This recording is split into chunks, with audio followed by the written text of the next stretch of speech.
والحجاب وعدت للكافرين صدق الله العظيم اللهم صل على سيدنا محمد وعلى آل سيدنا محمد وبارك وسلم جزا الله تعالى عنا محمدا ما هو أهله اللهم صل على محمد في أول كلامنا اللهم صل على محمد في أوسط كلامنا اللهم صل على محمد في آخر كلامنا.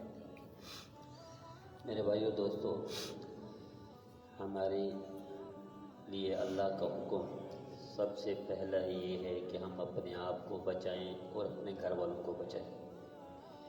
اصلاح معاشرہ یقیناً بہت ہی اچھا کام ہے، بہت ہی بڑی نیکی ہے، فضیلت والا کام ہے. اصلاح معاشرہ، امت کی فکر، امت کا درد، لیکن اس سے پہلے اپنے آپ کو اس قابل بنانا چاہیے، اپنے آپ کو اعمال پر ڈالنا چاہیے، اپنے آپ کو نبی کریم صلی اللہ علیہ وسلم کا فرما بردار بنانا چاہیے، اور پھر اپنے آپ کے بعد گھر والوں کے لیے حکم ہے انفسکم و اہلیکم نارا، اپنے آپ کو بھی بچاؤ اور اپنے گھر والوں کو بھی بچاؤ. کس سے؟ آگ سے. اس کا مطلب یہ ہے کہ حکم ہم جیسے اللہ فرماتے ہیں دوسری جگہ پر وَأْمُرْ أَهْلَكَ بِالصَّلَاةِ وَاصْطَبِرْ عَلَيْهَا لَا نَسْأَلُكَ رِزْقًا نَحْنُ نَرْزُقُكَ وَالْعَاقِبَةُ لِلتَّقْوَىٰ، کہ اپنے آپ کو اور گھر والوں کو حکم دو. کس کا حکم دو؟ نماز کا حکم دو. تو یہ بڑی، اگر ہم معاشرے کی اصلاح کرنا چاہیں تو سب سے پہلے اپنے گھر سے شروع کریں، اپنے آپ سے شروع کریں. اس کا یہ مطلب نہیں ہے جو بندہ خود صاحب اعمال نہ ہو وہ تبلیغ نہیں کر سکتا، یہ مطلب نہیں ہے. اس کا یہ مطلب نہیں ہے جو خود بندہ تہجد گزار نہ ہو وہ تہجد کے لیے بات نہیں کر سکتا. اس کا یہ مطلب نہیں ہے خود بندہ حافظ نہ ہو حافظ بنانے کی بات نہیں کر سکتا. اس کا یہ مطلب نہیں ہے خود عالم نہ ہو علم کے لیے بات نہیں کر سکتا، یہ مطلب نہیں ہے اس کا. جتنا ممکن ہو اگر ہم معاشرے میں اپنے گھر کو بہتر کر لیں، اپنے گھر پر دین لاگو کر دیں، یقیناً یہی گھرانہ پوری امت کے لیے ہدایت کا ذریعہ بن سکتا ہے. حضرت اقدس مولانا الیاس رحمۃ اللہ علیہ ایک گھر تھا، ایک گھر پوری دنیا میں آگ لگا دی، عشق کی، محبت کی، اتباع کی، اطاعت کی، فرما برداری کی، سنت کی، اعمال کی، کردار کی آگ لگا دی. پوری دنیا اس کردار کو تسلیم کر رہی ہے. ایک گھر تھا. اس لیے اللہ فرماتے ہیں انفسکم و اہلیکم نارا، اپنے آپ کو بچاؤ. اور ہم دین کو نافذ کر دیں اپنے گھر پر تو گھر میں کون کون سے رشتہ دار ہیں؟ ماں باپ ہیں، اور میاں بیوی ہیں، بہن بھائی ہیں، اور اولاد ہیں. یہ گھرانے کا مجموعہ ہے. سب سے پہلے اگر ہم ماں باپ کو لیں تو نبی کریم صلی اللہ علیہ وسلم کا ارشاد گرامی کیا ہے کہ جس نے ماں باپ کو راضی کیا اس نے اللہ کو راضی کیا. اس کا مطلب یہ اللہ کو راضی کرنا ہے تو ماں باپ کو راضی کرنے اللہ راضی ہو جائیں گے. کیسے پتہ چلے گا آپ سے اللہ راضی ہے؟ آپ سے اللہ راضی تب ہوگا جب آپ کے والدین راضی ہوں گے، اللہ راضی ہو جائے گا. میں تو کہا کرتا ہوں کہ پوری دنیا میں اگر ریسرچ کی جائے، پوری دنیا میں تحقیق کی جائے تو دنیا میں دینی اعتبار سے بھی دنیاوی اعتبار سے بھی وہی لوگ اچھے عہدے پر ہیں، اچھی جگہ پر ہیں، اچھی پوسٹ پر ہیں، حکمرانی کر رہے ہیں. ڈپارٹ میں، کمپنی میں، شعبے میں، ادارے میں، ملکوں میں، صوبوں میں، شہروں میں وہی لوگ حکمرانی کر رہے ہیں. خاندانوں میں یا کسی بھی اعتبار سے دیکھ لیں حکمرانی وہی کر رہے ہیں جو والدین کے فرما برداری کا مال درجے کے، وہی حکمرانی کر رہے ہیں. اب اس سے اندازہ کر لیں کہ اللہ اور اللہ کے حبیب صلی اللہ علیہ وسلم کیا فرماتے ہیں کہ اللہ کو راضی کرنا ہو تو والدین کو راضی کر لو. والدین ناراض ہو گئے تو اللہ بھی ناراض ہو جائے گا. اس کا مطلب یہ ہے کہ ہمارے لیے آلہ ہے، تھرمامیٹر ہے. کیسے پتہ چلے گا اللہ راضی آپ سے؟ والدین راضی ہیں تو اللہ بھی راضی ہے، والدین راضی نہیں اللہ بھی راضی ہے. کتنی بڑی بات ہے نبی کریم صلی اللہ علیہ وسلم کا ارشاد گرامی کہ حضرت اویس کرنی رحمۃ اللہ علیہ جو کہ صحابی نہیں، نبی کریم صلی اللہ علیہ وسلم کے دور میں موجود ہیں، صحابی نہیں تابعی ہیں. اللہ فرمائیں گے ان کو، لمبی حدیث ہے، فرمائیں گے یہ جنت جا رہے ہوں گے، جنت کے گیٹ پر پہنچیں گے، اللہ فرمائیں گے فرشتوں کو ان کو واپس بھیجو، ان کو روک دو. روکیں گے، اللہ فرمائیں گے فرشتوں کو ان کو کہو واپس جا کر دیکھے پیچھے پلسرات سے جہنم کراس کر کے آئے ہیں. اب جہنم میں دکھایا جائے گا. حضرت اویس کرنی دیکھیں گے، صرف جس جہنمی پر نظر پڑ جائے گی ان سارے جہنمی کو جنت بھیج دیا جائے گا۔ اویس کرنی رحمۃ اللہ علیہ کا اتنا عمل محبوب تھا اللہ کو، کیا تھا؟ ماں کی فرما برداری تھی۔ آج جو رلتے ہیں، نقصان اٹھاتے ہیں، پریشانیاں اٹھاتے ہیں، تکلیفیں برداشت کرتے ہیں، وہ کسی نہ کسی درجے میں والدین کے نافرمان ہوتے ہیں۔ تجربہ کر کے لیکن پوری دنیا کی تحقیق کر لیں، پوری دنیا میں دیکھ لیں، کسی نہ کسی درجے میں والدین کے جو نافرمان ہیں وہ پریشانی اٹھائیں گے، ممکن ہی نہیں ہے پریشانی نہ اٹھائیں۔ اور اللہ کے ہاں والدین کا اجر اتنا ہے کہ اللہ راضی تب ہوتے جب والدین راضی ہو۔ مفتی الہی بخش صاحب رحمۃ اللہ علیہ انڈیا کے ہیں، انہوں نے کتاب لکھی ہے پہاڑوں جتنے اعمال ضائع کیسے ہوتے ہیں، یہ کتاب لکھی۔ ان میں ایک روایت لکھی، کون سی روایت؟ اسرائیلی روایت کے انہوں نے لکھی ہے، کسی کتاب کا حوالہ دیا ہے اسرائیلی روایت، اس میں اپنی کتاب میں لکھا ہے۔ وہ فرماتے ہیں موسیٰ علیہ السلام تشریف لے جا رہے تھے، صحرا سے گزرے، تھک گئے، تھکاوٹ ہوئی، چل نہیں سکتے تھے۔ اللہ سے درخواست کی اللہ میرے لیے سواری کا انتظام فرمائے۔ اللہ خود بھی کر سکتے تھے لیکن اللہ نے فرمایا جاؤ یہ پہاڑ ہے، پہاڑ کے نیچے غار ہے، اس غار میں بندہ بیٹھا ہوا ہے، اس کو کہو تمہارے لیے سواری کا انتظام کرے۔ وہاں جا کر اس کو کہا السلام علیکم ورحمۃ اللہ وبرکاتہ۔ ایک بابا جی بزرگ بیٹھے ہوئے تھے، عبادت کر رہے تھے، اللہ اللہ، اس دور کے اعتبار سے اللہ اللہ کر رہے تھے۔ ان کو کہا میرے لیے سواری کا انتظام کریں۔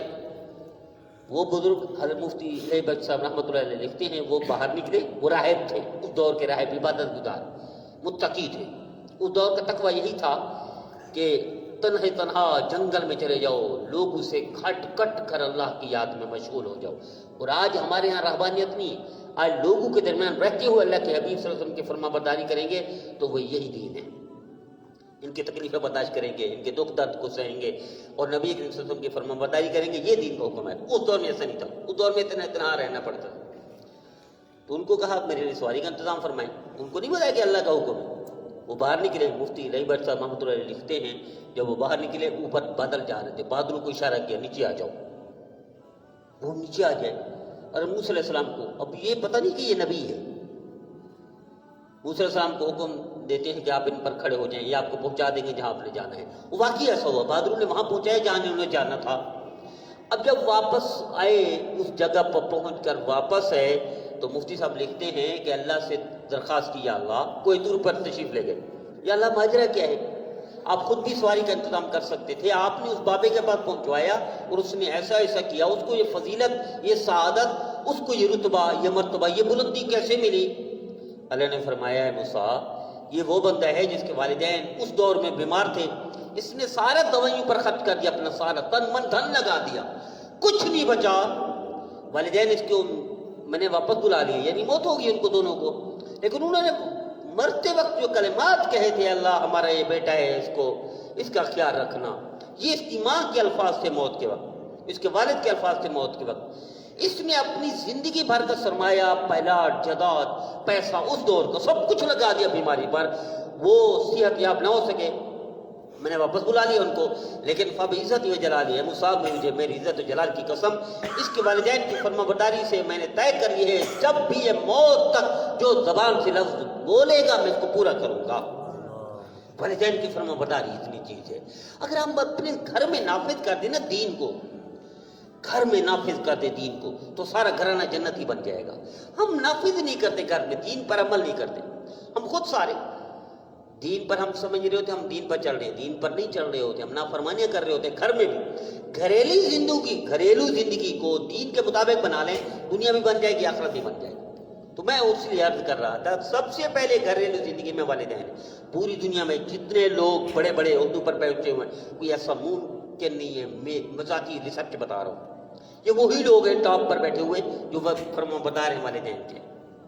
اس کا یہ مطلب نہیں کہ نافرمان کو مار دیتے ہیں اللہ، نافرمان کو لولا لنگڑا کر دیتے ہیں، اس کا یہ مطلب نہیں نافرمان بھوکا مر جاتے، ایسا نہیں ہے۔ لیکن کامیابی انہی لوگوں کو ملتی ہے جو والدین کے فرما بردار ہیں، انہی کے لوگوں۔ آپ اس اندازہ کر لیں، میں نے بہت سارے کافروں کے بارے میں پڑھا، جیسے میں آج بھی عرض کر رہا تھا جمعہ میں، تو کافروں کے بارے میں، یہاں تک کہ کافر ہندو، اس کے بارے میں میں نے پڑھا۔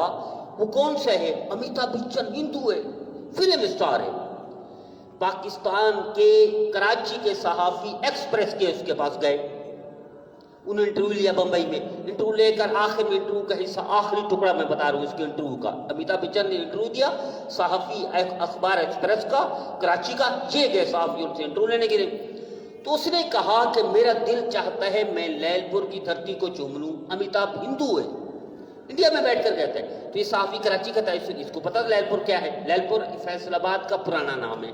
لیل پور پہلے فیصل آباد سے پہلے لیل پور نام تھا, اور یہ پاکستان میں, وہ انڈیا کا ہندو. تو صحافی نے پوچھا جو کراچی کا تھا, اس نے کہا بھائی آپ انڈیا کے ہندو ہیں اور لیل پور دھرتی پاکستان میں ہے, آپ کیوں چومنا چاہتے ہیں؟ اس کی کیا وجہ ہے, کیوں اس سے محبت ہے لیل پور سے آپ کو, کیا وجہ ہے اس دھرتی کو, اس جگہ کو چومنا چاہتے ہیں لیل پور کی, فیصل آباد کی دھرتی کو؟ تو اس نے کہا وجہ یہ ہے میری ماں تقسیم ہند سے پہلے لیل پور میں رہتی تھی اور وہ اتنی غریب تھی, بغیر جوتے کے چلتی تھی, ننگے پاؤں چلتی تھی. جس دھرتی پر میری ماں غربت میں دن گزارے ہوں اور غربت میں ننگے پاؤں چلتی رہی ہو, میرا دل کرتا ہے اس دھرتی کو جاؤں اور چوم لوں. آپ اندازہ کیجئے, جو بندہ والدین یا والدہ کی محبت میں اتنا ہو کہ اس دھرتی کو بھی چومنا چاہتا ہو, وہ والدین کا فرما بردار کتنا ہوگا. انڈیا میں انڈیا کے وزیر اعظم جتنا پروٹوکول ہے اس کا امیتابھ بچن کا, جیسا ہے, ہندو ہے, کافر ہے, گندے شعبے سے تعلق رکھتا ہے, لیکن والدین کا فرما بردار ہے. میری ذاتی تحقیق ہے, پوری دنیا میں جو عروج پر ہے نا کسی بھی شعبے میں, کسی بھی ڈپارٹمنٹ میں, وہ یہ جو والدین کا فرما بردار ہے. اس کا یہ مطلب ہی نافرمان کو اللہ موت دے دیتے ہیں, اس کا یہ مطلب نہیں. ایسا بھی ہے, ایکشن بھی لیتے ہیں اللہ ایکشن بھی لیتے ہیں. پشاور میں ایک صاحب تھے, اس نے پسند کی شادی کی, نام علی تھا, پسند کی شادی کی تو والد فوت ہو گیا تھا, بہن کی شادی ہو گئی تھی اور اکلوتا بیٹا تھا. ایک بہن تھی, ایک یہ بیٹا تھا. ماں نے شادی کر دی کہ چلو بہو آئے گی, میرا ہاتھ بٹائے گی, میرے بیٹے کی شادی ہو جائے گی, میں خوشی دیکھنا چاہتی ہوں. اس نے شادی کر لی, شادی ہو گئی, نئی نویلی دلہن. اس نے آتے سب سے پہلے شوہر کو کہا اس بڑھیا کو نکالو یا مجھے نکالو. 4-5 دن 6 دن گزارے, اس نے کہا بڑھیا کو نکالو یا مجھے نکالو. اب یہ بدبخت اس نے کیا کیا, ماں کے پاس چلا گیا, ماں آپ یوں کرو, میرا گھر بچا لو, آپ کہیں اور چلیے. ماں کے پاؤں سے زمین نکل گئی. جس کے سہارے زندہ رہتی تھی, جس کے سہارے اس نے بڑھاپا دیواروں کے ساتھ لگا دیا, اور اس نے شادی نہ کی بیچاری نے, وہ بیٹا کہہ رہا ہے کہ کہیں اور چلی جاؤ, میرا گھر برباد نہ ہو. تو فریاد کر کے آنسو بہاتے ہوئے بیٹی کے پاس چلی گئی, جو کچھ اٹھانا تو اٹھا کے چلی گئی. اب یہ بدبخت 5-6-7 دن گزرے, اس کو لکھنے والا پروفیسر ارشد ہے, لکھنے والا اس واقعے کو. 6-7 دن گزرے, اس کو فالج کا اٹیک ہوا, پوری ایک سائڈ اس کی ناکارہ ہو گئی, ہاتھ ناکارہ ہو گیا, پاؤں بھی ناکارہ ہو گیا, زبان لڑکھڑا, اس کو سمجھ نہیں آتی تھی بولوں کیا, میں نہیں بول نہیں سکتا تھا. اب وہ نئی نویلی دلہن, اس نے تو رنگ دکھانا شروع کر دیے, یہاں تک کہ کچھ ہی دن گزرے, اسی سے سائن کروائے کہ یہ مکان ہے, یہ آپ کے نام ہے, یہ میرے نام کر دو. زبردستی سائن کروا کے اس بدبخت کو, جس نے ماں کو روتے ہوا نکالا تھا, ایدھی ہاؤس میں مرا ہے, اور وہ کہیں اور شادی کر کے اس کا گھر بھی قبضہ کر کے چلی گئی. والدین کو دکھ دینے والا ضروری نہیں اللہ دنیا میں پکڑے, لیکن اللہ قیامت میں دیکھو نا, نبی کریم صلی اللہ علیہ وسلم کی محبوب جمال. اللہ نے صحابہ کرام کی گناہگار نہیں تھے, بدکار نہیں تھے, نعوذ باللہ من ذالک. دین کو مکمل کرنے کے لیے اللہ نے بعض جگہ پر جہاں نبی کے شان کے خلاف تھے دین کا حکم, وہاں صحابہ کو استعمال فرمایا. اس کا یہ مطلب نہیں ہے صحابہ ایسے تھے, نعوذ باللہ من ذالک. مثلا زنا ہو جانا, یہ اللہ نے دین کو مکمل کروانے تکوینی طور پر کروایا.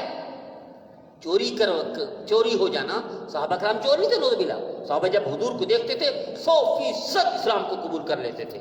آنکھیں بھی مسلمان ہوتی تھی, زبان بھی مسلمان ہوتی تھی, ہاتھ بھی مسلمان. ہمارے تو نہ آنکھ مسلمان ہے, نہ زبان مسلمان ہے, نہ دل مسلمان ہے. ہم تو صرف زبان نے کہہ بھی دیا لا الہ الا اللہ, تو کیا حاصل, دل و نگاہ نہیں, مسلمان نہیں تو کچھ بھی نہیں. تو صحابی اب وہ آخری سکرات کی موت ہوئی, ہچکیاں لگتی ہیں, اب فوت نہیں ہو رہے بیچارے. تو پتہ کہ لمبی روایت ہے, سب نے سنی ہوگی. حضرت معاویہ بن جہم رضی اللہ تعالیٰ جیسی ہستی صحابی رسول ہے, تو آپ صلی اللہ علیہ وسلم کو بلائے گئے, یا رسول اللہ تکلیف میں ہیں اور روح پرواز نہیں کر رہی. آپ نے فرمایا اس کی ماں کو بلاؤ. ماں کو بلایا گیا. نبی تو نبی ہوتا ہے, وہی دیر بتا دیا گیا تھا کسی نے ماں کا دل دکھایا ہوا ہے. اس نے فرمایا ماں کو بلاؤ, اس کو کہو اس سے راضی ہو جا, اس کو معاف کر دے. اس نے کہا میں معاف نہیں کر سکتی, اس نے مجھے بڑا دکھ دیا ہوا ہے. آپ نے فرمایا یہ معاف نہیں کرتی تو اس کو آگ لگا دو, اس کو جلا دو, تاکہ دنیا کی آگ میں جل کر آخرت کی آگ سے بچ جائے. جیسے آگ کا سنا ماں تو ماں ہوتی ہے. بیٹا جیسا ہی ہو، بیٹی جیسی ہو، اولاد جیسی ہو، ماں باپ قربان ہو جاتے ہیں۔ یا رسول اللہ میں معاف کرتی ہوں، جیسے معافی کا وہ ہوا تو روح برباد کر گیا، جو تکلیف میں تھے اتنی دیر میں۔ تو صحابی کا واقعہ اللہ نے دکھایا مجھے اور آپ کو دکھانے کے لیے۔ صحابی ایسے نہیں تھے، نافرمان نہیں تھے صحابہ کرام رضوان اللہ عنہم، دین کو مکمل کرنے کے لیے ہر واقعہ دکھایا، صحابہ کو استعمال فرمایا اللہ نے۔ جب صحابہ کرام میں سے ایسا ہو سکتا ہے، ہم نافرمانی کریں گے تو ہمارا کیا حال ہوگا؟ تو گھر کو اگر بچانا ہے، گھر میں دین لانا ہے، تو سب سے پہلے کون سے؟ والدین کی فرمانبرداری۔ اس کے بغیر نماز روزہ کوئی فائدہ نہیں ہے۔ نماز روزہ زندگی بنانی ہے، اللہ کو راضی کرنا ہے، والدین کو راضی کر لیں، اللہ راضی ہو جائیں گے۔ والدین ناراض ہو گئے، اللہ ناراض ہو گیا، کچھ بھی کر لو، حج کرتے رہو، تہجد پڑھتے رہو، کوئی فائدہ نہیں۔ دوسرا رشتہ گھروں میں میاں بیوی کا ہے۔ اور دیکھیں کتنی بڑی بات ہے، اللہ نے کیسا عظیم رشتہ بنایا۔ سب سے پہلی جوڑی میاں بیوی کی بنی ہے، سب سے پہلی جوڑی کائنات میں میاں بیوی بنائے گئے۔ پہلا رشتہ میاں بیوی کا بنا ہے کائنات میں، ابتدا اللہ نے کی ہے میاں بیوی سے کی ہے، ابتدا نے۔ مقدس رشتہ ہوگا نہیں ہوگا۔ پھر بیوی پیدا کہاں ہوئی؟ جنت کی۔ اس کا مطلب ہے عورت ہے جنتی، جنت کی صفات کی ہونی چاہیے۔ یہ ہماری کم علمی کہہ دیں یا کم عملی کہہ دیں یا کم فہمی کہہ دیں کہ ہم تربیت نہیں کر پاتے، ورنہ عورت تو جنت ہی تھی، جنت کی پیداوار تھی۔ اس کا مطلب ہے جنت کی۔ آپ صلی اللہ علیہ وسلم نے ارشاد فرمایا نبی سے پہلے کوئی جائے گا تو عورت ہوگی۔ اس کو مفتی ارشاد احمد قاسمی رحمۃ اللہ علیہ بنگلہ دیش والے، انہوں نے اپنی کتاب میں لکھا ہے، یا رسول اللہ کہ نبی سے پہلے جنت میں ہاں عورت جائے گی۔ آپ دیکھو کتنی عورت کی صفات ہے، یہ ہم تربیت نہیں کر پاتے۔ جنتی عورت، ہر عورت جنتی بن سکتی ہے۔ 4 عادتیں پیدا کر دیں عورت میں ہم، بیٹی ہو، بہن ہو، بیوی ہو، وہ جنتی ہے۔ آپ سے ارشاد فرمایا قیامت کے دن جنت کے 8 دروازے، جو مین دروازے جنت کے 8 ہیں، حضرت صدیق اکبر کو بلائیں گے، ہر دروازہ جنت۔ لیکن فرمایا ہر وہ عورت جو 4 صفات کی حامل ہو جائے، جنت کے 8 دروازے اسی طرح پکاریں گے جیسے صدیق اکبر کو۔ کیا؟ نماز کی پابندی کرتی ہو، روزے کو نہ چھوڑتی ہو، خاوند کی فرمانبردار ہو، گناہوں سے بچتی ہو۔ یہ 4 صفات کر لے، جنت کا ہر دروازہ پکارے گا۔ کیا مشکل ہے ہم بتا دیں اپنی بیٹی کو؟ ہم تو تربیت ہی نہیں کرتے، ہم تو بتاتے نہیں کہ جنت کا ہر دروازہ پکارے، نبی سے پہلے جنت میں جائے۔ تو یہ صفات کس کی ہیں؟ یہ بیوی کی۔ لیکن ہم اپنی بیٹی کو کہاں بتاتے ہیں؟ ہم اپنی بہنوں کو کہاں تربیت کرتے ہیں؟ ہم اپنی بیوی کو یہ کہاں فضائل بتاتے ہیں؟ تو پہلا جوڑا کائنات کا میاں بیوی کا ہے۔ اس کا مطلب ہے یہ رشتہ بڑا عزیز ہے اللہ کو، اس لیے اللہ نے سفارش کی، بیوی کے لیے سفارش کی کہ ان کا خیال رکھا کرو۔ فَضْرِبُوهُنَّ جو ہے نا قرآن میں کہ تھوڑا سا مار دینا، وہ تنبیہ کے طور پر ہے، ایسا نہیں ہے کہ اٹھاؤ ڈنڈے اور مارنا شروع کر دو، تنبیہ کے طور پر کہ اگر کمی بیشی ہو جائے گھر میں میاں بیوی میں تو آپ کی سنت دیکھو، نبی کریم صلی اللہ علیہ وسلم کی سنت کیا ہے؟ آپ نے خود گھر چھڑائے۔ ہم تو بیوی کو نکال دیتے ہیں، بیوی کو طلاق دے دیتے ہیں، یہ خلاف ورزی کرتے ہیں، ہم سنت کی خلاف ورزی کرتے ہیں اپنے نبی کی۔ میرے نبی کو تکلیف پہنچی ہے بیوی سے، میرے نبی نے گھر چھوڑا ہے، بیویوں میں سے کسی کو گھر نہیں چھوڑایا۔ میرے نبی نے زندگی بھر نہیں مارا بیوی کسی کو، زندگی بھر نہیں مارا، اور حکم دیا کہ بیوی کو نہ مارا کرو، حکم دیا اچھا سلوک کیا کرو، اللہ نے سفارش کی ہے۔ تو دوسرا رشتہ، پہلا رشتہ ماں باپ کا ہے، دوسرا رشتہ میاں بیوی کا ہے۔ عورت کے لیے جنت مرد کے قدم ہے، شوہر، مرد کے لیے جنت عورت کے قدم ہے، ماں۔ لیکن اگر سمجھ جائیں تو دونوں لازم ملزوم ہیں۔ تو گھر میں دوسرا رشتہ کیسے ہے؟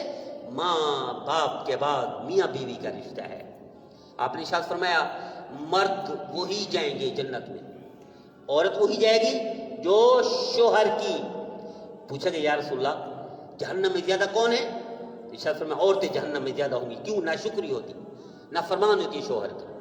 اور مرد جنت میں کون سے جائیں گے؟ فرمایا جن کے اخلاق اچھے ہوں گے۔ کون سے اخلاق اچھے والے؟ جو بیوی کے ساتھ اچھے خلق سے پیش آتے ہیں، اچھے اخلاق سے پیش آتے ہیں، بیوی کا خیال زیادہ رکھتے ہیں، یہ جنت میں زیادہ ہوں گے۔ عورتیں زیادہ ہوں گی کون سی؟ جو شوہر کی فرما بردار ہوں گی۔ مرد زیادہ ہوں گے جو بیوی کا خیال رکھتے ہوں گے۔ یا ماں باپ کے قدموں تلے جنت ہے، ماں باپ کے قدموں تلے۔ تو یہ 4 رشتے ہیں، اگر ہم ان کو دین نافذ کریں تو گھر میں عملی طور پر ہم گھر میں دین نافذ کر سکتے ہیں. اب دیکھو نا، نبی کریم صلی اللہ علیہ وسلم نے بیوی کے ساتھ دوڑ لگائی. کیا نبی دوڑ کے نہیں آتا ہے؟ نہیں، مجھے اور آپ کو دکھانا تھا. بیوی کی دلداری کے لیے اتنا کرنا پڑے تو کر لینا. میرے نبی یہاں سینہ رکھا، اپنی اہلیہ اپنا سر مبارک یہاں رکھا سینے میں. کیوں؟ دکھانے کے لیے کہ محبت، الفت، تعلق یہ بیوی سے ہے.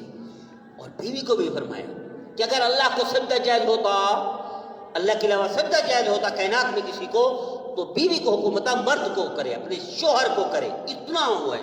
میرے نبی نے فرمایا کہ عورت بیوی یعنی کہ اگر اس کا شوہر پھوڑے بھی نکل جائے، پھوڑے اس سے گند نہیں کر رہا ہو، اس کو چوستی رہے تو بھی حق ادا نہیں ہو سکتا. اتنا فرما برداری کی وہ ہے بیوی کے لیے. مرد شوہر کی، اور شوہر کے لیے وہی ہے کہ وہی شوہر جنت میں جائے گا جو بیوی کا خیال رکھتا ہوگا. یہ 4 رشتے ہیں. پھر اگلا رشتہ بہن بھائیوں کا ہے.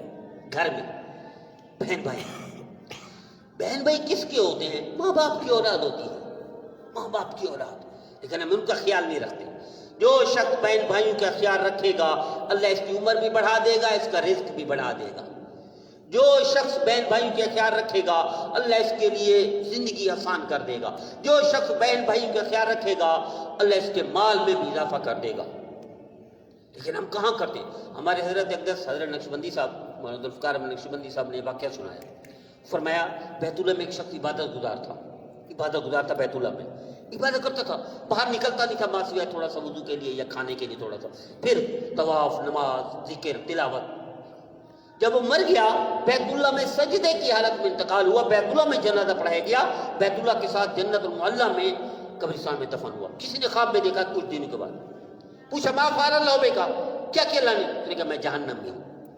تو کیسے جہنم میں پہنچ گیا؟ تو نے زندگی بھر عبادت کی ہے بیت اللہ میں، زندگی بھر بیت اللہ میں رہا، اور تیرا انتقال ہی بیت اللہ میں ہوا ہے، جنازہ بیت اللہ میں ہوا ہے، تو کیسے جہنم میں؟ تو اس نے کہا وجہ یہ تھی کہ جب میں مرا، اللہ نے کہا میرے بندے کھڑے ہو جاؤ، تو میری بندی کو ناراض کر کے آئے ہے. اس نے کہا میں اور میری بہن 2 رشتے دار تھے، باقی سارے فوت ہو گئے تھے. میری بہن مجھ سے ناراض تھی، میں اس کو راضی نہ کر سکا اور ناراض کیے ہوئے میں مر گیا. اللہ نے کہا تو میری بندی کو ناراض کر کے آئے ہے، مجھے تیرے کسی عمل کی کوئی پرواہ نہیں، میں نے تجھے جہنم میں ڈالنا ہے. اور جہنم میں اللہ نے ڈال دیا بہن کی ناراضگی کی وجہ سے. آپ صلی اللہ علیہ وسلم نے ارشاد فرمایا کہ ماں اگر نہ ہو تو بڑی بہن ماں کے قائم مقام ہے، باپ نہ ہو تو بڑا بھائی باپ کے قائم مقام ہے، باپ نہ ہو تو چچا باپ کے قائم مقام ہے. کیا ہم یہ خیال کرتے ہیں اپنے گھروں میں؟ نہیں کرتے، نہیں کرتے. تو اگر ہم گھر کا خیال رکھیں نا، گھر پر دین کو نافذ کر دیں، تو گھر میں پہلا رشتہ ماں باپ کا ہے، دوسرا رشتہ میاں بیوی کا ہے، تیسرا رشتہ بہن بھائی کا. اللہ نے فرمایا اللہ اس کو جوڑتے ہیں جو بہن بھائیوں کو جوڑے، اس کو توڑ دیتے ہیں جو بہن بھائیوں کو توڑتا ہو. عرش کے پائے صلہ رحمی ہل رہا تھا. آپ نے فرمایا، اللہ نے پوچھا کیا ہوا یا اللہ ہمارے لیے کیا ہے؟ فرمایا جو تمہیں جوڑے گا میں اسے جوڑوں گا. صلہ رحم، بہن بھائیوں کے ساتھ، رشتہ داروں کے ساتھ اچھا سلوک کرنا. جو رشتہ داروں کے ساتھ تجربہ کر کے دیکھ لیں، جو رشتہ داروں کے ساتھ زیادہ تعاون کرتا ہے، مدد کرتا ہے، اللہ اس کی زندگی میں برکت دے دیتے ہیں، زندگی میں سکون. جس فیلڈ میں بھی ہوگا کامیاب ہوگا. جو ایسا نہیں کرتا ایک نہ ایک دن وہ خوار ہوگا، ذلیل ہوگا. تو یہ اس کے بعد رشتہ کیا ہے؟ اولاد کا رشتہ ہے. گھر میں دین کو نافذ کریں، ہم طے کر لیں. ہم اولاد کے لیے کیا فرمایا؟ بیٹی کی وجہ سے بھی جنت مل سکتی ہے، بیٹے کی وجہ سے بھی جنت. زندہ ہو تربیت کرے تو بھی جنت، فوت ہو جائیں تو بھی جنت مل سکتی ہے اولاد کی وجہ سے. یہ ذمہ داری تھی اچھی تربیت کرنا. اور اولاد کیا ہے؟ فرمایا موت کے بعد رجسٹر بند ہو جاتا ہے، لیکن اچھی اولاد، نیک اولاد، تربیت والی اولاد، اعمال والی اولاد، نبی کریم صلی اللہ علیہ وسلم کی فرما برداری کرنے والی اولاد والدین کے درجے بڑھاتی رہتی ہے، والدین کے لیے سارے ثواب و ذریعہ نجات بن جاتی ہے، ذخیرہ آخرت بن جاتی ہے، جنت کا ذریعہ بن جاتی ہے اولاد. تو میری التجا یہ ہے، آج اتنا عرض کرنا تھا.